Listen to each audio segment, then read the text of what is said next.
Hello, pump house dwellers. It's a pleasure to be filming in this new space, and what better system to start off our return to regular videos and regular repairs could we have than this in the box here. I'm going to take it out immediately so you can see, because it is one of my dream systems. It's the system that often people ask me, what is the one thing you wish you had that you don't?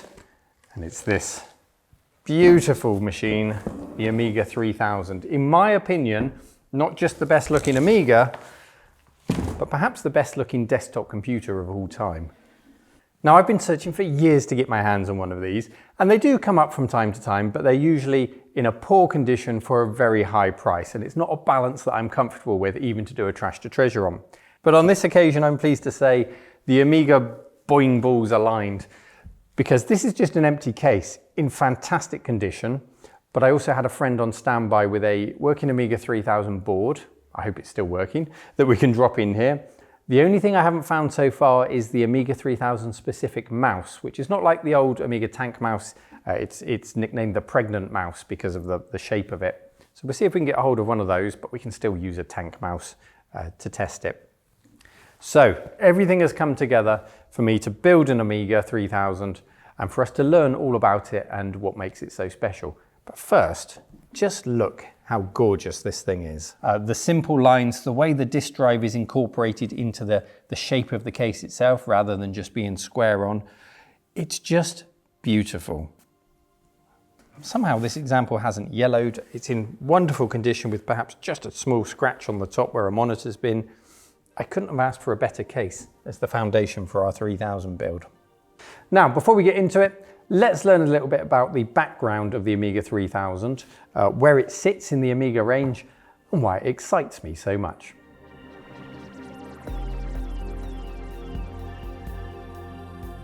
Released in 1990, the Amiga 3000, or A3000, was a big box computer and the next installment in the Amiga range that started life with the Amiga, later called the Amiga 1000, 40 years ago in 1985. The 1000 is retrospectively referred to as the first multimedia computer on account of its capabilities, but on release even Commodore weren't entirely sure how to market it. Production was slow, and it took some time for software to unlock its custom chips and offer something unique to the platform. And we have covered that original Amiga on the channel, so I'll put a link in the video description if you want to take a deep dive into that one. It would then be the low-cost Amiga 500 in 1987 that really put the Amiga name on the map for many of us. A sub £500 or $700 cost-reduced Amiga that made it accessible to a whole new market. And I'm pretty sure that by the time I got mine, the price of that was down to £399 with plenty of software thrown in. The 500 was a success, especially in Europe, where it sold over 2.5 million units. The 500 sat alongside the more serious and more expandable Amiga 2000 that same year, which offered internal expansion ports to customize your machine. This, or variants of this, like the Amiga 2500, was the flagship Amiga computer for 3 years until this came along, the Amiga 3000 in 1990. Commodore describe it themselves as an extremely advanced, high-speed personal computer incorporating all the unique features of earlier Amiga computers. And it wasn't all hype. This was the first Amiga with a native 32-bit architecture. But it won't do much as an empty case, so let's get inside it and find out more as we try to put this Amiga 3000 together. And I can use my new tools, yes! The Amiga has many video modes, but my favourite by far is Hold and Modify, or HAM, which means it's time for a game of Neil or Ham. We play this so often that you don't need me to explain the rules. Let's go straight into round one with our contestant today. It's Richard Horn. Hi, I'm Richard from the UK. I'm so... Let's ease in with an easy round. What do you think, Richard? Ham. It is Neil. Round two. Let's make it a bit more interesting. Neil. Oh, unlucky, Richard. That is Ham. Round three could really make or break this for you, Richard. What's your guess? Hi, I'm Richard. Oh, he's a slippery customer. That is in fact Neil. Let's see everybody's favourite now to see what Richard's won. You've won a PCBware advert, Richard, so it's time to bring home the bacon. You can learn all about their incredible 3D printing, CNC milling, injection moulding and design services. And this Christmas you can save up to 50% off, which is nothing to snort at. There's even a range of Christmas coupons to make your PCBWay experience even more ham-tastic. Off you go to PCBWay.com for all your PCB and project needs. Thanks for playing, everyone. See you next time. And remember, eat your ham.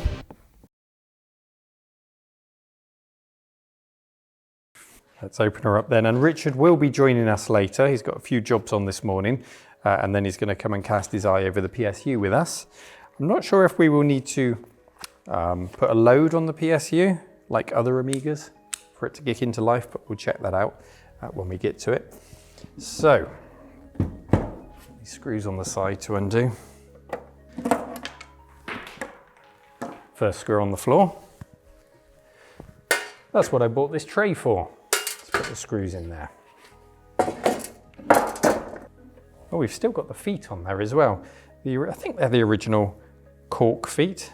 I've certainly seen cork feet on Amigas before.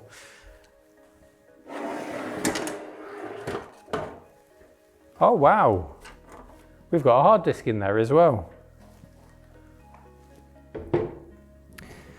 Likelihood of that working very low, but it looks like the original Quantum SCSI hard disk, floppy disk drive, power supply, and the liner, the card liner, which is sort of a faux leather effect to stop the board shorting out on the case itself. This is in incredibly good condition. What's this? A key. I don't know why there's a key inside here. That must have come from some other machine. Or is it something to do with this power button? Oh wow, yes it is. So the rod comes in and pushes what looks like a keycap. Is that original? I mean, it couldn't have pushed on that, so it fits perfectly. How bizarre. I wonder if that's like an old Commodore PET keycap or something. If anyone knows any more about that, let me know, but hey, it looks like it works. Always worth checking, the power supply is a 240 volt model, so we're not about to blow things up. There's serial numbers on here, so 2094, which I think matches the rear of the case. Yes, it does. So this is still intact, the power supply's not been changed. There's also one on the hard drive here. So this is really in its original configuration. And I can see a sticker on the back here which says 25 megahertz, 100 meg. So the board's gone, but we can safely assume, I think, that this is a 100 meg hard drive. I really hope we can recover that. We'll give it our best shot. Longer term, of course, it would be better to replace this with a SCSI to SD adapter. But if we can take an image of this and put that on the SD card, that would be perfect. Looking inside the front of the case, obviously we've got an aperture for our floppy drive here, but there is a second floppy drive space inside, and it looks like, I don't want to break the plastics. I'm not going to pop that out because I don't need to, I don't have a second drive. But this pops out, I'm not going to mess with that, but it does support dual floppy drives. Got a little connector here for the front lights. Okay, well I'm happy with what I see so far, and I love opening up machines to see what we find inside, especially things like odd keycap based power supplies.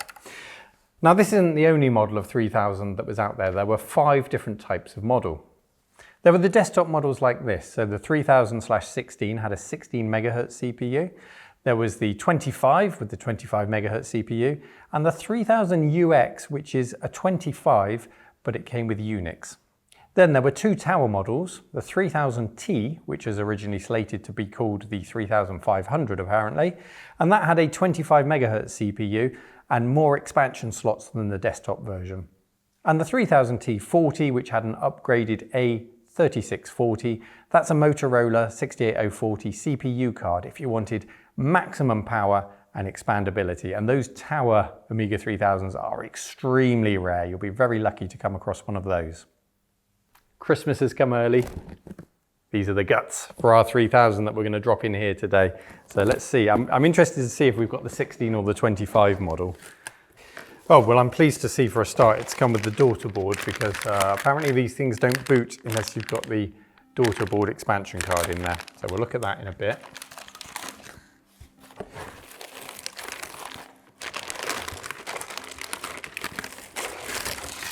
Here it is. It's a big old board. and there's a reason for that. There's a lot on here. It's a very clean board. Thank you, Pillock, for supplying it in such a clean state. It does have a history. There's a bit of battery damage there where the Varta was and has been snipped out without causing any damage. Thankfully, that was caught. I'm just looking for a revision number here. Here we go, revision 9. That's good news because that, I believe, was the last revision of Amiga 3000 boards. So we've got all our bug fixes and everything incorporated into this board. That's cool. Now, I can't see a code name on here, unfortunately.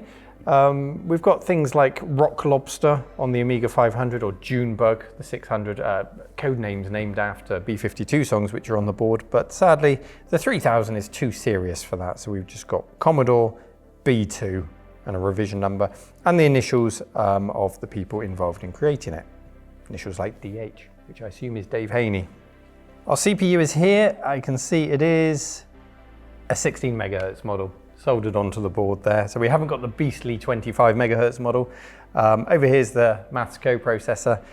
And if we find that's not enough, there is a slot here, a CPU slot, so we can easily stick an upgraded, a faster CPU, and that will just override the onboard one. An important question then for any upgraded model is, what was this trying to achieve that the previous model, the Amiga 2000, couldn't? Well, there were some key goals.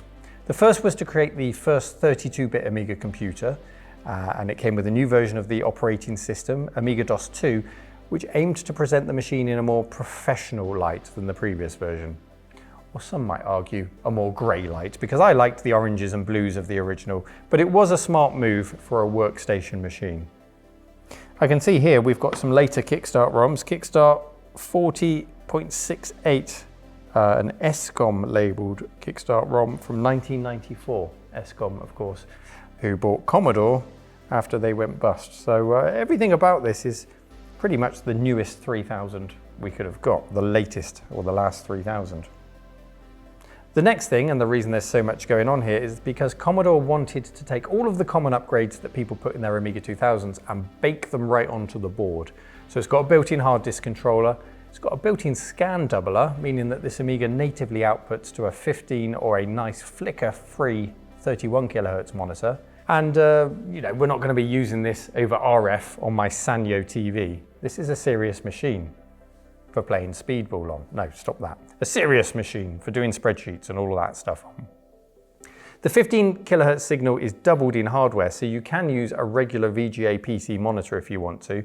There's no need for a multi-sync monitor. And it's all done on board thanks to something called the Amber chip and an enhanced Denise video chip. On the board itself, the Amiga 3000 can support up to 16 megabytes of fast RAM. Remember, this is 1990, so that's a serious amount of RAM, and 2 megabytes of chip RAM. And then up to a gigabyte, yes, a gigabyte of fast RAM via the Zorro 3 expansion slots, which are on the daughter board. And Pillock has been kind enough to put in a little bit of extra fast RAM for us here. This is a zip RAM, which I'm not going to touch because they're notorious for being sensitive, and apparently they're working. I don't want to touch them. So thank you for the extra RAM. I think we've got 4 meg of fast RAM here. Now, what makes the Amiga special is its custom chips, which remain in the 3000, but there are some which are exclusive or they first appeared in the 3000. The Amber, which we mentioned already, is the display enhancer to give us our 31 kilohertz output. Super DMAC over here is a DMA or direct memory access controller, which works in conjunction with Ramsey over here. And between them, they manage the onboard SCSI, amongst other things. Gary on the Amiga 3000. Gary's been with us since the early days of the Amigas. He now becomes Fat Gary. Poor Gary, as he has some additional system logic functions compared to regular Gary.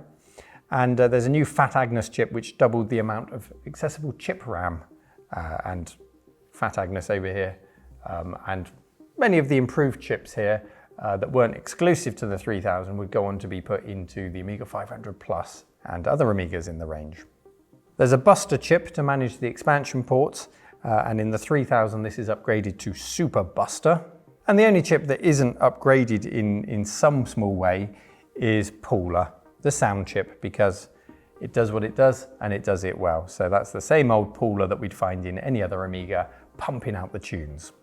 In total, the machine has one processor card slot, as I mentioned, to make it easy to upgrade. And on the daughter board, we have 4 Zorro 3 32-bit expansion slots, which also cleverly support the older 16-bit Zorro 2 cards, 1 video slot if you want to upgrade your video capabilities, and 2 inline inactive ISA slots, which are for use if you have the Bridgeboard expansion. That's an add-on to turn your Amiga into an IBM PC compatible. Yuck, who would want to do that? As far as compatibility goes, in theory, any Amiga 2000 expansion card should work fine in the A3000, assuming it physically fits in the case, but there are some exceptions where incompatibilities crop up, or a 16-bit expansion card can slow the 32-bit A3000 down if you install it. So it's not guaranteed. You need to do your research on your upgrades.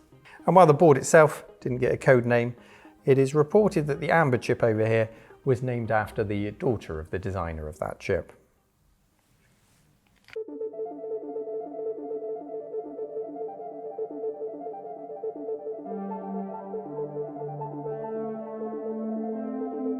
So that's our 3000 board and daughter board, and the bits we've stripped out the case. PSU we're now going to test to check it's giving the right outputs. The hard disk, I'm going to try an image if we can. Floppy drive, probably just a clean and a bit of new grease if necessary. It looks pretty clean inside there actually. But let's start with the PSU and let's give Richard a shout. So while Neil's looking at that, I'm going to take a look inside the PSU to see what we can see. It's quite a heavy power supply, which is good. Probably shows it's got some good quality components in.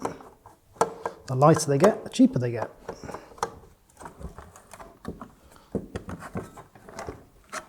So that's probably the fan and the power connector. I don't think quite as much of the exposed power connections, but there you go, at least they've covered the earth. It's not too bad. So really we want to just check none of these capacitors. So you've got a class Y capacitor across the mains there, so we'll just check that's okay and it hasn't shorted out. If I remember how to use the multimeter, there we go. Right. Yeah, we're okay there. So that's not a dead short, so that's not going to blow up, that's good. Check the switch. Yeah, it's a double pole switch, which is nice. Always nice to see a double pole switch. That's good. Looks very nice, looks very clean.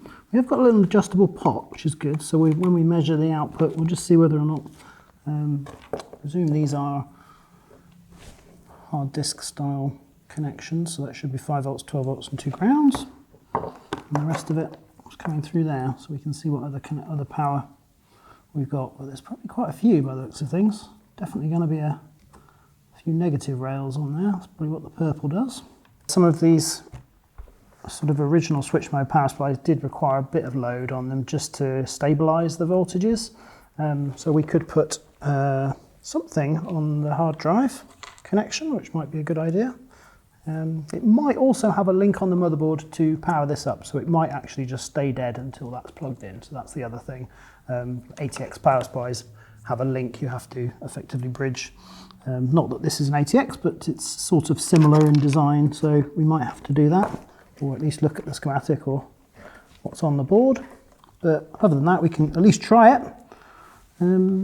Yeah, the fact that the fuse is there, there's no cracks or problems with all the VDRs and things. There's no formed capacitors, so there's no sort of reefers or anything in there, which is good. Everything else is polyester or dipped, which is good. So these capacitors are in a fairly cool area, so they probably haven't dried out yet. And it's being fan cooled, so got a good chance of it all working really. Yeah. So I think put it back together and see if we get power. So hopefully this will spin up the hard drive, or will it? Depends if the hard drive's any good, I suppose. Oh yeah, got a click. Yeah, that's clicking away. So let's measure our voltage. 5.138, that's pretty good. And we've got 11.949, that's also pretty good. So that's good, right. Commodore in their wisdom have used the colour coding of blue for ground. which is great. It's always interesting to see what colour choices people make. Mind you, this is a standard Taiwanese off-the-shelf power supply, so they probably didn't have a choice. Oh yeah, there's lots of 5-volt connections. We've got 1, 2, 3, 4, 5 5-volt connections. And every one of those is good. Then our next one's going to be probably orange. That's going to be just one on here. So that's probably for the audio. Yep, that's interesting. Let's see what red does. Red is -12, which will be for the RS-232 comms and things like that, and maybe the audio. Got brown, which is 2.6. That might be supposed to be 3.3. We've got a signal feedback by the looks of things, because it's slightly below 5 volts. It's 4.9, and we've got another 4.9. They might be power fail signals or something else. And we've got another blue, and we've got another green in the middle. Let's see what green does. Green is nothing, so green's probably another ground. It's probably a audio return or something like that. So yeah, I think I'll be very happy for this to get plugged in and tested on the motherboard. Yeah. So, in fact, it takes a few seconds to power down. It's good. It's got some good capacitors in there. They're probably not that knackered. So, yeah. Here's our hard drive then. Place your bets now. What are the chances of this being healthy enough to get an image off of? We're going to give ourselves here the best chance possible by using a Blue SCSI. It's a modern device. You've probably seen it before. And it's Raspberry Pi Pico based. Emulates SCSI drives with the data on SD cards, but it also has this unique initiator mode. We change one jumper and we make a small change in the INI file stored on the SD card to tell it it's in initiator mode. And then instead of being a SCSI device, it will clone whatever SCSI device we plug into it. No need for a laptop or anything else. You just turn it on and it will start cloning. So let's do that now and see what noises this makes. But I don't fancy our chances, but let's give it a go. Let's find out.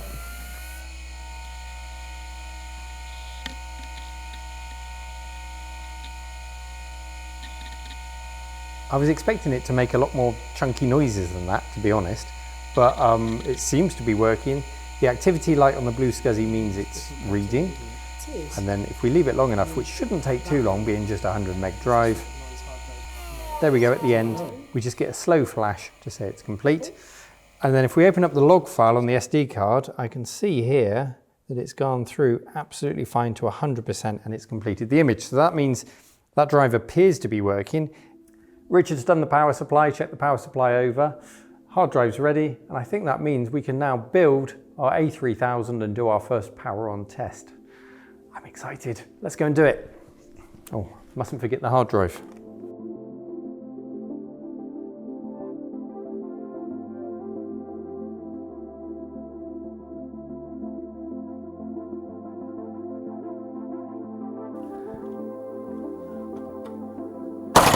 Oh, well, that wouldn't have done it any good if I'd launched it across the room. Oh, well, I won't be using this hard disk cable. It was a bonus that it came with a cable. I wasn't expecting one, but yeah, someone's mice have had a go at that. So that one is going in the bin. Okay, so we'll power it on without the hard disk connected for now, which should at least just get us to the kickstart screen. But this apparently, the daughter board does need to be in, otherwise it won't boot. I've been repeatedly told by Pillock, if you can't trust Pillock, who can you trust? There you go. Bit of backing card to stop that from shorting out on the chassis. Okay, it's the moment of truth. Have I got an Amiga 3000 or have I got a very expensive brick? See what happens, fingers crossed. Fans on, screen flickered. Come on, give me that kickstart. Give me something, give me anything. Yes! We've got an Amiga 3000 with a 3.1 ROM. I'm so happy. I'm so happy. Don't want to touch it in case I break anything. Oh my goodness. Right. Let's find out where that hard drive fits properly. Let's put it all together and let's see it in the glory, the full glory of its case.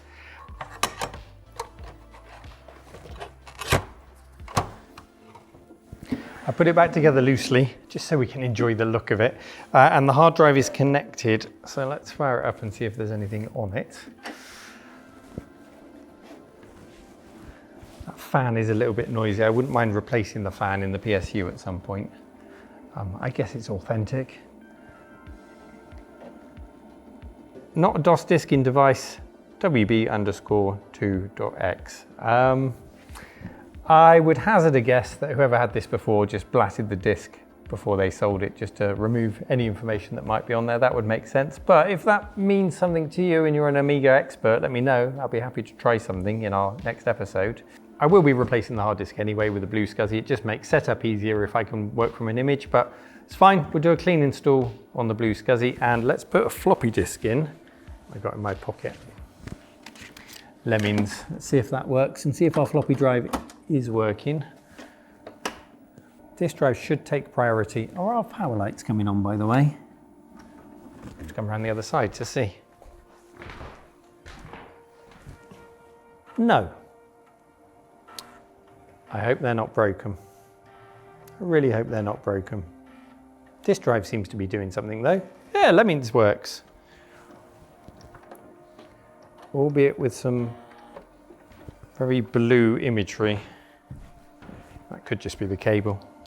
Yeah, it's just the cable. Thank goodness for that. There's no audio plumbed in at the moment, so we won't get sound with this. Perhaps the most famous Amiga game of them all, maybe. Let's just have a quick look at the power light here and see why this isn't working. Let me show you. That, at the bottom there, is a seriously dry joint. All 4 pins just wiggling around. So that just needs reflowing. Let's do that now. Quick little fix.